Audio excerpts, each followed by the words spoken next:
પહાડીઓની ઓથે છુપાયેલું એક નાનકડું ગામ હતું. આ ગામની આજુબાજુ ગાઢ જંગલ હતું અને વચ્ચે એક ઊંચો પહાડ હતો. ગામના લોકો કહેતા કે આ પહાડ ઉપર મૂર્ધન્ય સિંહાસન નામનું એક જાદુઈ સિંહાસન છે. જે કોઈ તે સિંહાસન ઉપર બેસે તેને દુનિયાની બધી શક્તિઓ પ્રાપ્ત થાય છે.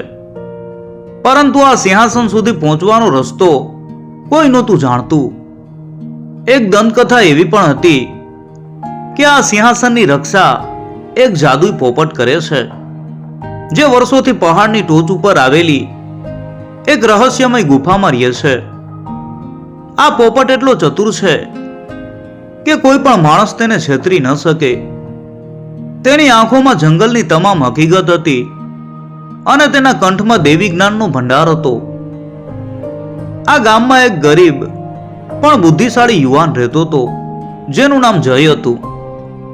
જય ખૂબ જ મહેનતુ હતો, પણ તેના નસીબમાં દુઃખ સિવાય કાંઈ નહોતું. તેના પિતા એક માલધારી હતા, જેમના તમામ ઢોર એક ભયંકર રોગચાળામાં મરી ગયા હતા. જયની માતા બીમાર રહેતી અને તેના ઈલાજ માટે પૈસાની સખત જરૂર હતી. ગામના લોકો તેને મદદ કરવા તૈયાર હતા, પણ જયે કોઈની પાસેથી કાંઈ લેવાની ના પાડી.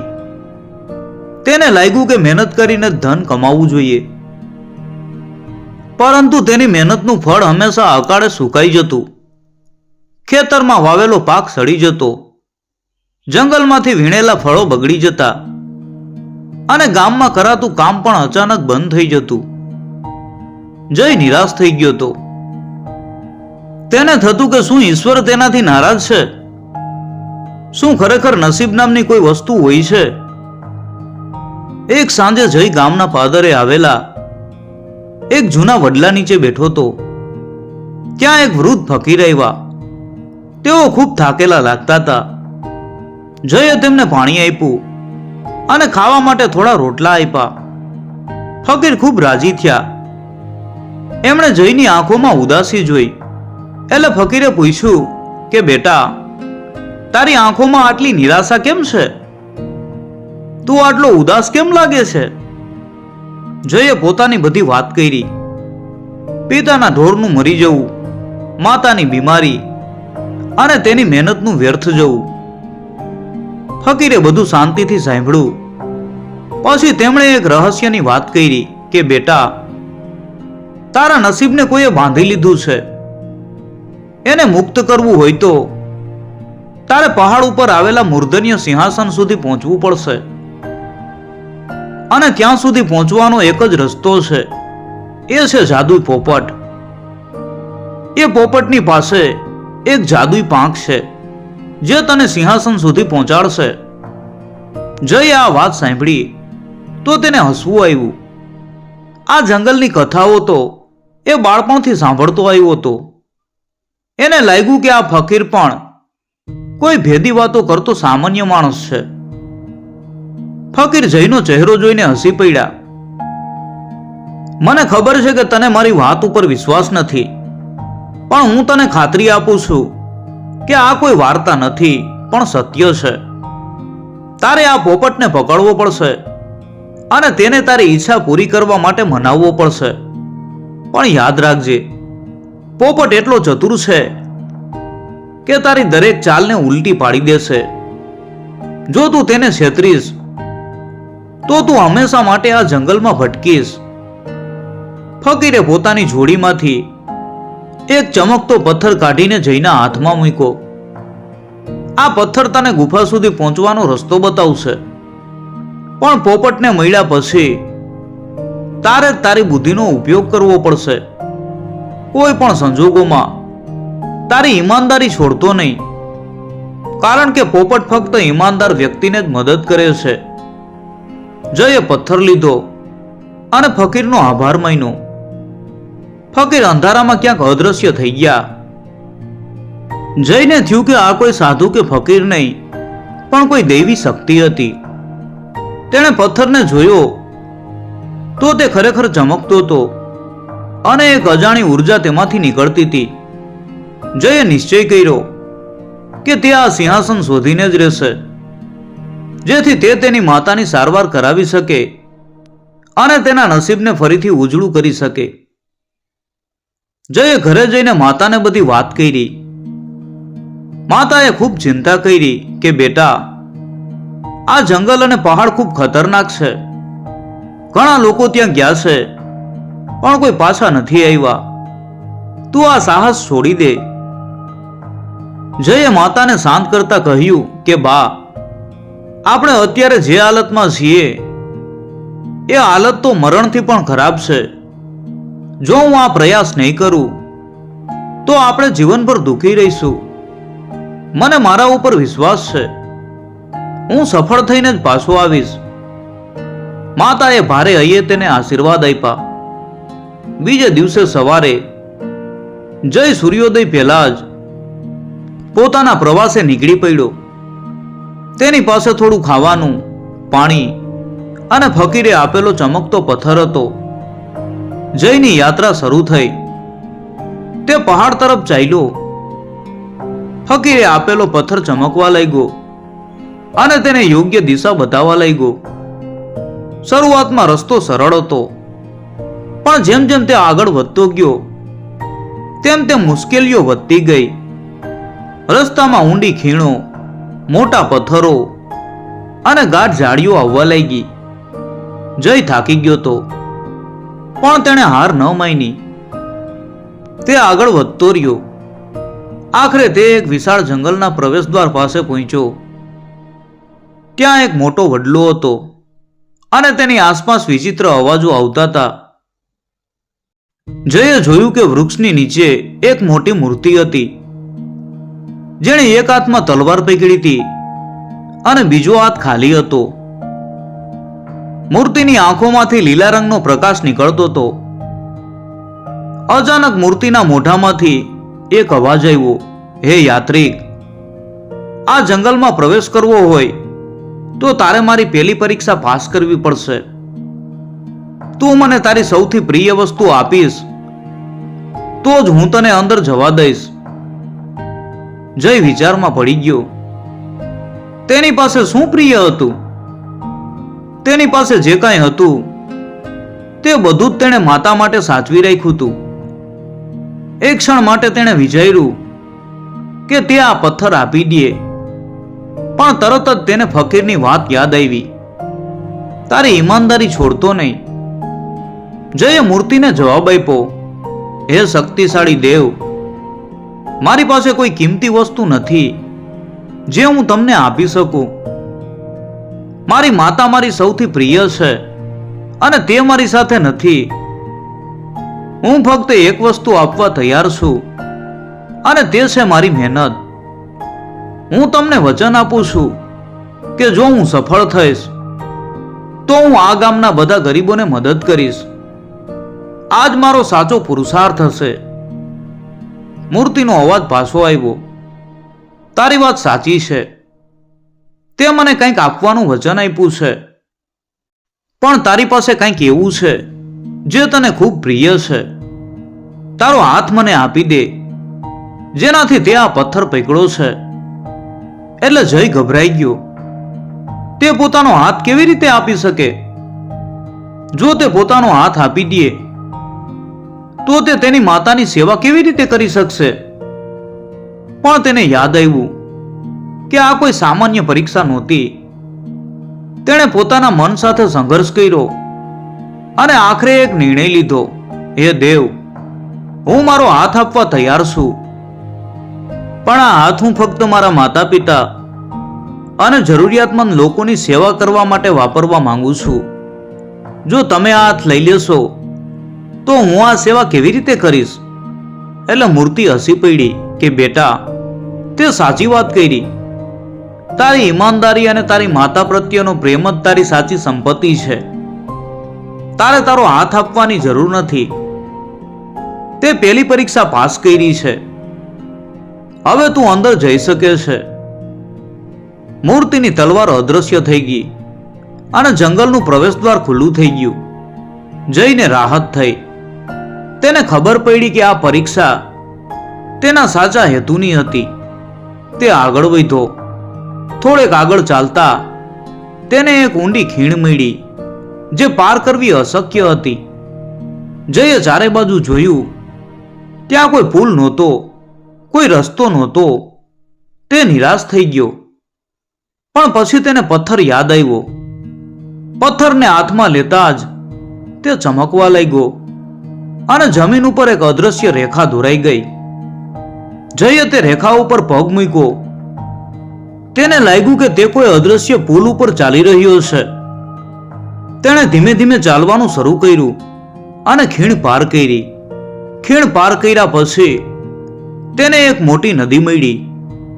આ નદીનું પાણી ખૂબ ઝડપથી વહી રહ્યું હતું અને તેમાં નાના મોટા પથ્થરો પણ વહી રહ્યા હતા. નદી પાર કરવી અશક્ય હતી. જયે પથ્થરને હાથમાં લીધો. આ વખતે પથ્થર ચમક્યો નહીં. જયે વિચાર્યું કે હવે શું કરવું. અચાનક નદીના કિનારે એક માછીમાર દેખાયો. તે એક નાની હોડીમાં બેઠો હતો. જય તેની પાસે ગયો અને મદદ માંગી. એટલે માછીમારે કહ્યું, હું તને નદી પાર કરાવીશ, પણ મારે તારી પાસેથી એક વસ્તુ જોઈએ છે. એટલે જયે પૂછ્યું કે શું? એટલે માછીમારે કહ્યું, તારી મહેનત. તું આ નદીને પાર કરીને મને કમાઈને આપીશ તો જ હું તને પાર કરાવીશ. જયને થયું કે આ પણ કોઈ પરીક્ષા છે. તેણે માછીમારને કહ્યું, મારે તો મારો રસ્તો શોધવો છે. હું મારી મહેનત કેવી રીતે આપી શકું? એટલે માછીમાર હસ્યો. મારો મતલબ એ હતો કે તારી પાસે કમાણીનો જે રસ્તો છે તે મને આપી દે. એટલે જય ગભરાઈ ગયો. તેને ખબર હતી કે આનો મતલબ એ હતો કે તે ક્યારેય કમાણી ન કરી શકે. પણ તેને યાદ આવ્યું કે ફકીરે કહ્યું હતું કે ઈમાનદારી તારી સાચી શક્તિ છે. એટલે જયે માછીમારને કહ્યું, મારે મારી મહેનત કોઈને વેચવી નથી. હું મારી મહેનતથી જ સફળ થવા માંગુ છું. હું ભલે ગરીબ રહું, પણ હું મારી મહેનતનો સહારો નહીં છોડું. તમે મને મદદ ન કરો તો હું પાછો જઈશ. માછીમારે હસતા હસતા કહ્યું, ખુશ થઈ ગયો બેટા, તું આ પરીક્ષા પણ પાસ કરી ગયો. તારી ઈમાનદારી અને તારા સિદ્ધાંતો જ તને સફળતા અપાવશે. અને અચાનક તે માછીમાર અને હોડી અદ્રશ્ય થઈ ગયા. નદી ઉપર એક અદ્રશ્ય પુલ બની ગયો અને જય તે પાર કરી ગયો. જયને હવે ખાતરી થઈ ગઈ કે આ યાત્રા તેની બુદ્ધિ અને ઈમાનદારીની પરીક્ષા હતી. નદી પાર કર્યા પછી જય એક ઊંચી ટેકરી ઉપર પહોંચ્યો. અહીંનું વાતાવરણ ખૂબ શાંત અને સુખદ હતું. પહાડની ટોચ ઉપર એક વિશાળ ગુફા દેખાઈ. ગુફાના પ્રવેશદ્વાર ઉપર જાદુઈ પોપટ ઊભો હતો. તેનો રંગ સોનેરી હતો અને તેની આંખોમાં હીરા જેવી ચમક હતી. તે ગુફાની રક્ષા કરી રહ્યો હતો. જય પોપટ પાસે ગયો. પોપટ જયને જોઈને હસ્યો, હે માનવ, હું જાણું છું કે તું શા માટે અહીં આવ્યો છે. તારે મૂર્ધન્ય સિંહાસન જોઈએ છે, પરંતુ તું એક સામાન્ય માણસ છે. તને લાગે છે કે હું તારી મદદ કરીશ? જયે નમ્રતાથી જવાબ આપ્યો, હે પોપટ, મને સિંહાસન જોઈતું નથી. મારે તો ફક્ત મારી માતા માટે પૈસા કમાવા છે, અને તે પણ ઈમાનદારીથી. મેં મારા નસીબને સુધારવા માટે અહીં સુધીની યાત્રા કરી છે. મને ખબર છે કે તું જ મને મદદ કરી શકે છે. પોપટ ફરી હસ્યો, તું ઈમાનદાર છે તે મેં જાણી લીધું છે, પણ અહીં સુધી પહોંચવા માટે તે કોઈ શક્તિનો ઉપયોગ કર્યો છે? કોઈ ચમત્કારનો સહારો લીધો છે?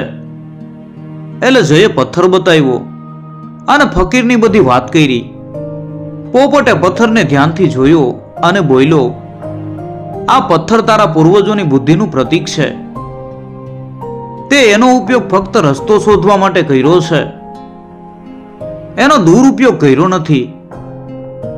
એટલે તું પેલી પરીક્ષામાં પાસ થયો, પણ મારી પરીક્ષા હજુ બાકી છે. પોપટે કહ્યું, મારી પાસે એક જાદુઈ પાંખ છે જે તને સિંહાસન સુધી પહોંચાડી શકે છે.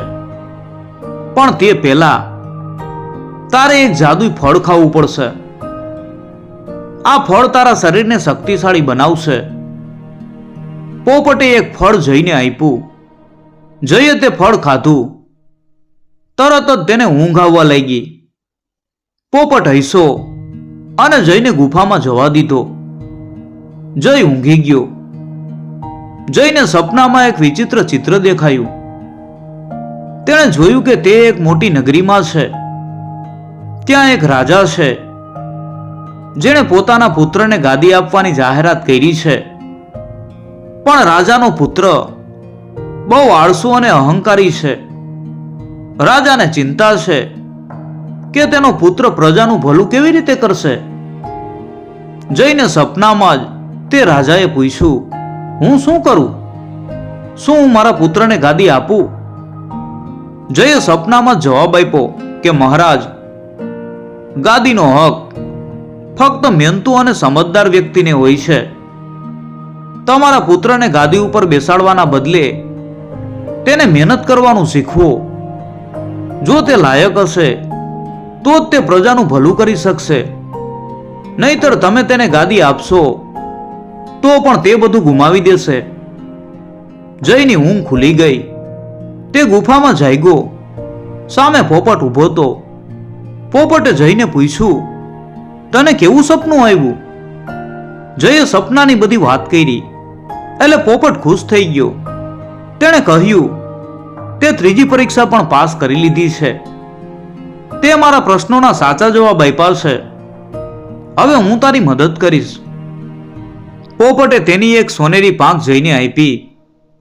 આ પાંખ તને સિંહાસન સુધી લઈ જશે, પણ યાદ રાખજે, તારે સિંહાસન ઉપર બેસીને કોઈ સ્વાર્થી ઈચ્છા ન કરવી. જો તું એમ કરીશ તો તારી બધી મહેનત વ્યર્થ જશે. જયે પોપટનો આભાર માન્યો અને તે સોનેરી પાંખ લઈને તે આગળ વધ્યો. તેને લાગ્યું કે તેના નસીબના દરવાજા હવે ખુલી ગયા છે. જયે સોનેરી પાંખ લીધી અને તે હવામાં ઉડવા લાગ્યો. પાંખ તેને ખૂબ ઝડપથી પહાડની ટોચ ઉપર આવેલા સિંહાસન તરફ લઈ ગઈ. પહાડની ટોચ ઉપર એક વિશાળ મહેલ હતો અને તેની અંદર મૂર્ધન્ય સિંહાસન રાખેલું હતું. મહેલના પ્રવેશદ્વાર ઉપર બે વિશાળ હાથી ઊભા હતા. તેઓ જઈને જોઈને આગળ આવ્યા. જયે તેમની પાસે મદદ માંગી. એટલે હાથીઓએ કહ્યું, તમે અંદર જઈ શકો છો, પણ આ સિંહાસન કોઈ સામાન્ય માણસ માટે નથી. આ સિંહાસન ફક્ત એવા વ્યક્તિ માટે છે જેણે પોતાની લાયકાત સાબિત કરી હોય. એટલે જયે કહ્યું, હું જાણું છું કે હું સામાન્ય માણસ છું, પણ મેં ખૂબ મહેનત કરી છે. ઘણી કસોટીઓમાંથી પસાર થયો છું અને હું ઈમાનદાર છું. હું મારા નસીબને ફરીથી ઉજળું કરવા માંગુ છું. એટલે હાથીઓએ કહ્યું, તમે અંદર જઈ શકો છો, પણ સિંહાસન ઉપર બેસતા પહેલા એક જાદુઈ તલવાર લેવી પડશે. આ તલવાર જ તમને સિંહાસન ઉપર બેસાડશે. એટલે જય અંદર ગયો. મહેલ ખૂબ સુંદર હતો. અંદર મૂર્ધન્ય સિંહાસન રાખેલું હતું. તેની આસપાસ રત્નો અને હીરા જડેલા હતા. સિંહાસનની ઉપર એક તલવાર લટકતી હતી. જયે તે તલવાર લીધી. જેવી તેણે તલવાર લીધી, તરત જ તે તલવાર ચમકવા લાગી અને તેનામાંથી એક અવાજ આવ્યો, તું આ તલવાર લઈ શકે છે, પણ આ તલવારનો ઉપયોગ ફક્ત સત્ય માટે થઈ શકે છે. જો તું એનો દુરુપયોગ કરીશ તો તારી બધી શક્તિઓ ખતમ થઈ જશે. જયે આ પાડી અને તે સિંહાસન ઉપર બેઠો. જેવો તે સિંહાસન ઉપર બેઠો કે તરત જ તેને લાગ્યું કે તેની અંદર એક અનોખી શક્તિ આવી ગઈ છે. સિંહાસન ઉપર બેસતા જ તેને પૃથ્વી ઉપરની બધી વસ્તુઓ દેખાવા લાગી. તેણે પોતાની માતાને જોઈ. તે ખૂબ બીમાર હતી. જયે તરત જ સિંહાસન ઉપરથી ઉઠીને માતાને સાજી કરવા માટે એક ઈચ્છા કરી. તરત જ તેની માતા સાજી થઈ ગઈ. જય ખૂબ ખુશ થયો. તેણે એક બીજી ઈચ્છા કરી, હે સિંહાસન, હું મારા ગામના બધા ગરીબોને સુખી જોવા માંગુ છું. સિંહાસને તેની ઈચ્છા પૂરી કરી. તરત જ ગામના લોકોની ગરીબી દૂર થઈ ગઈ અને તેમનું જીવન સુખી બન્યું. જયે પોતાની જરૂરિયાત માટે કશું જ ન માંગ્યું. તેણે ફક્ત બીજા લોકોની ભલાઈ માટે જ ઈચ્છા કરી. આ સિંહાસનની બીજી એક શક્તિ હતી જેનો જયને ખ્યાલ નહોતો. જે વ્યક્તિ સિંહાસન ઉપર બેસીને બીજાની મદદ કરે છે તેને હંમેશા માટે બધી શક્તિઓ પ્રાપ્ત થાય છે. જયને આ વાતની ખબર નહોતી. સિંહાસન ઉપરથી ઉઠ્યા પછી જયે જોયું કે તેની પાસે હવે અસીમ શક્તિ હતી. તે એક જ ક્ષણમાં પોતાના ગામમાં પહોંચી ગયો. તેણે પોતાની માતાને સાજી જોઈ અને ખૂબ ખુશ થયો. ગામના લોકો પણ ખૂબ ખુશ હતા. જયે તેના ગામમાં એક વિશાળ ધર્મશાળા બનાવી જેમાં બધા ગરીબોને આશ્રય મળ્યો. તેણે પોતાના પૈસાથી ગામમાં ખેતી માટે નવા સાધનો ખરીદ્યા અને બધાને આપ્યા. ગામના લોકોએ તેને ગામનો મહારાજા માનવાનું શરૂ કર્યું. જયની કીર્તિ આજુબાજુના ગામોમાં ફેલાઈ ગઈ. એક દિવસ એક બીજા ગામના રાજાએ જયની કીર્તિ સાંભળી. તે રાજા ખૂબ સ્વાર્થી હતો. તેને લાગ્યું કે જય પાસે કોઈ જાદુઈ શક્તિ છે જેનો તે ઉપયોગ કરીને રાજા બની શકે છે. તેણે જયને પકડવાનો નિર્ણય કર્યો. રાજાએ જયને તેના મહેલમાં બોલાવ્યો અને તેને પૂછ્યું, તારી પાસે કઈ જાદુઈ શક્તિ છે? મારે પણ તે શક્તિ જોઈએ છે. એટલે જયે કહ્યું કે મહારાજ, મારી પાસે કોઈ જાદુઈ શક્તિ નથી. આ બધી મારા નસીબ અને ઈમાનદારીની મહેનત છે. રાજાએ જયની વાત ઉપર વિશ્વાસ ન કર્યો. તેણે જયને કેદ કરી લીધો અને તેને કહ્યું, જો તું મને તારી શક્તિ નહીં આપે તો હું તને જીવતો નહીં છોડું. જય જેલમાં નિરાશ થઈ ગયો.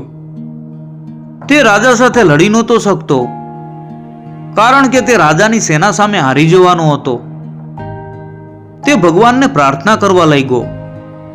અચાનક તેની આંખોમાં આંસુ આવી ગયા. જેવો તે રડવા લાગ્યો તરત જ તે પોપટ જેલમાં પ્રગટ થયો. પોપટે કહ્યું, બેટા, તું કેમ રડે છે? તારી પાસે હજુ પણ જાદુઈ શક્તિ છે. તું એનો ઉપયોગ કરી શકે છે. એટલે જયે કહ્યું, પણ હું મારી શક્તિનો ઉપયોગ કોઈ સ્વાર્થી કામ માટે નથી કરવા માંગતો. એટલે પોપટે કહ્યું, પણ આ કામ સ્વાર્થી નથી. તું આ રાજાને સાચા માર્ગે વાળવા માટે શક્તિનો ઉપયોગ કરી શકે છે. જયે પોપટની વાત માની. તેણે પોતાની શક્તિનો ઉપયોગ કર્યો. તરત જ રાજાના મહેલમાં એક મોટો ભૂકંપ આવ્યો. રાજા ગભરાઈ ગયો. જયે રાજાને કહ્યું કે મહારાજ, આ બધી ઈશ્વરની શક્તિ છે. તમે આ શક્તિનો ઉપયોગ બીજાની મદદ કરવા માટે કરી શકો છો, પણ તેનો દુરુપયોગ નહીં. રાજા ડરી ગયો અને તેણે જયને છોડી દીધો. રાજાએ જયની ઈમાનદારી જોઈ અને તે જયનો મિત્ર બની ગયો. જય અને રાજાએ એકબીજાની મદદથી રાજ્યમાં શાંતિ અને સમૃદ્ધિ સ્થાપી. જયે રાજાને સમજાવ્યો કે સત્તા અને પૈસા કરતા ઈમાનદારી અને મહેનત વધારે કિંમતી છે. રાજાએ જયની વાત માની અને તે રાજાએ તેના પુત્રને પણ મહેનત કરતા શીખવ્યું. જયે તેના ગામમાં એક મોટી પાઠશાળા બનાવી જેમાં બાળકોને ભણાવવાનું શરૂ કર્યું. એક દિવસ જયને સપનામાં એક વિચિત્ર ચિત્ર દેખાયું. તેણે જોયું કે તે સિંહાસન ઉપર બેઠો છે અને પોપટ તેની બાજુમાં ઊભો છે. પોપટે જયને કહ્યું કે બેટા, તે તારી બધી પરીક્ષાઓ પાસ કરી લીધી છે. હવે તું તારી માતાની સેવા કરી શકે છે અને સુખી જીવન જીવી શકે છે. જયની ઊંઘ ખુલી ગઈ. તે પોપટને યાદ કરી રહ્યો હતો તેને લાગ્યું કે પોપટ અને સિંહાસન ફક્ત તેના નસીબને સુધારવા માટે હતા. જયે તેની માતાની સેવા કરવાનું ચાલુ રાખ્યું અને જીવનભર તે સુખી રહ્યો. તેણે જે કમાણી કરી હતી તે બધી જ ગરીબોને આપી. જયનો ઈમાનદાર સ્વભાવ અને તેની મહેનત જ તેના માટે સૌથી મોટી સંપત્તિ હતી. આ વાર્તા આપણને શીખવે છે કે સાચા અર્થમાં ધનવાન બનવું હોય તો ઈમાનદારી અને મહેનત કરવી જોઈએ. ધન સંપત્તિ કરતા માણસનો સ્વભાવ અને તેના કર્મો વધુ કિંમતી હોય છે. મિત્રો, આ વાર્તા ગમી હોય તો વિડીયોને લાઈક કરજો, શેર કરજો અને તમે ક્યાંથી વિડીયો નિહાળી રહ્યા છો એ કોમેન્ટમાં જણાવજો. આભાર.